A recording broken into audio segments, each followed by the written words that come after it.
In our last video, we made the clear understanding that if you're trying to change your golf swing at the level of action, it just simply won't change. You can't force movements to change. Where the real change and the lasting improvement comes is 2 steps backwards at the level of perception. Once you can perceive something correctly and accurately, then your intention will change, and then when your intention changes, the actions will naturally change on their own. It's how you learn how to do everything that you do well without thought. So 99% of most golfers have the wrong perception, and you're likely to be one of them. And that perception is very simple, that you're thinking of the golf club as something that needs to be swung, whereas an elite motion is thinking of the golf club and the body as the golf swing. They're together, they're one. Yes, an elite player makes the golf club part of their body, connected to the shaft, whereas the struggling player is trying to do something to the shaft to make the club head move.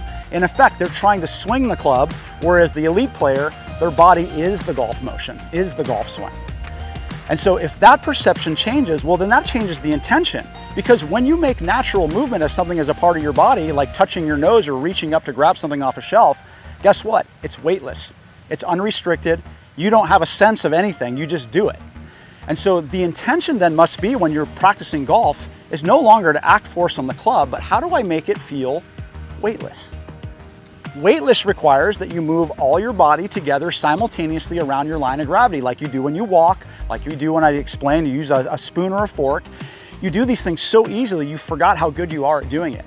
And so learning golf is the same process. It's not a fast process, but the body automatically filters out when your intention is correct and your perception is correct. It automatically filters out the actions that don't work. And that is the way that you make lasting improvement in your golf motion.